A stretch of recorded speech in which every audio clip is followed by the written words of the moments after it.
नमस्कार. महाराष्ट्र योजना कॉर्नरमध्ये आपल्या सर्वांचे स्वागत आहे. आजच्या व्हिडिओच्या माध्यमातून आपण बघणार आहोत की राज्यामध्ये जवळपास सर्वच भागांमध्ये, सर्व जिल्ह्यांमध्ये अतिवृष्टी, पूर परिस्थिती, सतत पाऊस असल्यामुळे शेती पिकाचं, फळबागांचं, पशुधनाचं खूप मोठ्या प्रमाणामध्ये नुकसान झालेलं आहे. असे नुकसानग्रस्त झालेल्या शेतकऱ्यांना आता प्रतीक्षा आहे तीमध्ये एक आधाराची, म्हणजेच की आता सरकारकडून जाहीर केलेल्या मदतीची शासनाच्या माध्यमातून जे शेतकऱ्यांना वाऱ्यावरती सोडणार आहे, लवकर शासनाच्या माध्यमातून नुकसान भरपाई दिली जाणार आहे.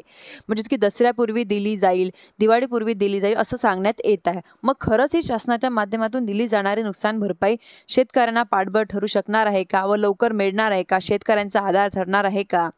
शासनाच्या माध्यमातून शेतकऱ्यांना जिरायत क्षेत्रासाठी प्रति हेक्टर 85,000 रुपये एवढी 8,500 रुपये एवढी नुकसान भरपाई दिली जाते.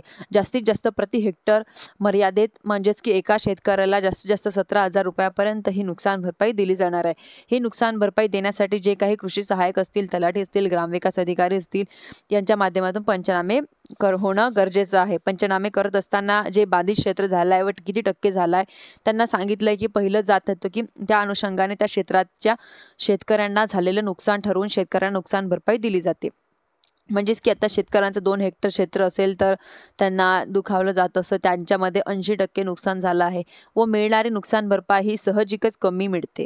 आता समजा शेतकऱ्यांचं 2 हेक्टर नुकसान झालं तर शेतकऱ्यांना 2 हेक्टरसाठी 100% नुकसान दिलं म्हणजे झालं तर शेतकऱ्यांच्या माध्यमातून 17,000 रुपयाची नुकसान भरपाई केली जाते. व सरकारची नुकसान भरपाई शेतकऱ्यांना आधार ठरणार आहे का? शासनाच्या माध्यमातून दिली जाणारी नुकसान भरपाई म्हणजे अनुदान हे दिली जाते. शेतकऱ्यांना एखादा हंगाम गेला तर पुढच्या हंगामामध्ये शेतकऱ्यांना बी बियाण, खत, पेरणी अशा काही अनुषंगित बाबी असतील व त्या मदत करण्यासाठी मदत दिली जाते. व 8,500 प्रति हेक्टर अर्थात 85 रुपये प्रति गुंठा. सध्याची जी हेक्टर आहे, सोयाबीन जर पेरायचं असेल तर शेतकऱ्यांना 75 रुपये किलो सोयाबीनचं बियाणं आवश्यक आहे.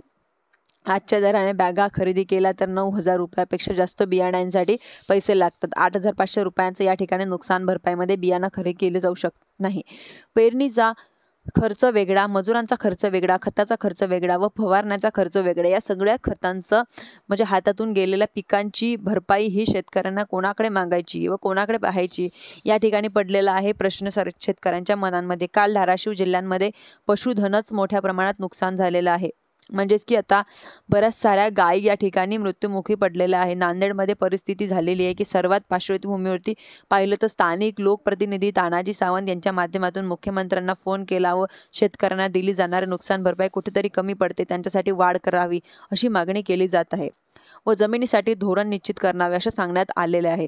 व खरडून केलेल्या जमिनीसाठी धोरण आहे. मुख्यमंत्र्यांच्या माध्यमातून उत्तर देण्यात आलेलं असताना दिली जाणारी नुकसान भरपाई NDRF निष्कर्षानुसार देते. म्हणजेच की 17,000 रुपये शेतकऱ्यांना जास्तीत जास्त मिळणार आहे. पण 8,500 रुपये प्रति हेक्टर मिळणारे जे खरडून गेलेल्या जमिनीसाठी आणखीन वाढवण्याचा प्रयत्न करत आहोत.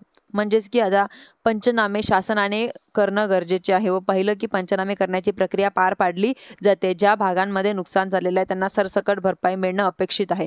नदीच्या काठच्या नुकसान भरपाई केलेल्या बाकीच्या गावांमध्ये साचली पीक गेलेली व शेतामध्ये पाणी साचलेलं आहे. व कालच्या जालण्याच्या उदाहरणामध्ये की पाहिलं की शेतकऱ्यांना त्यांच्या अधिकाऱ्यांचे, कर्मचाऱ्यांचे पाय धरायची वेळ आली होती.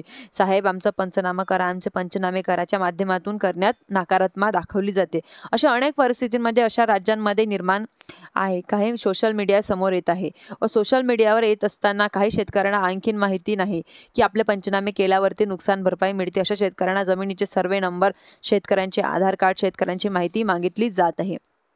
हो, कुठेतरी शेतकऱ्यांना परिस्थिती ज्यांच्यापर्यंत पोहोचते त्यांना तरी या 8,500 रुपयाची काहीतरी मदत मिळते.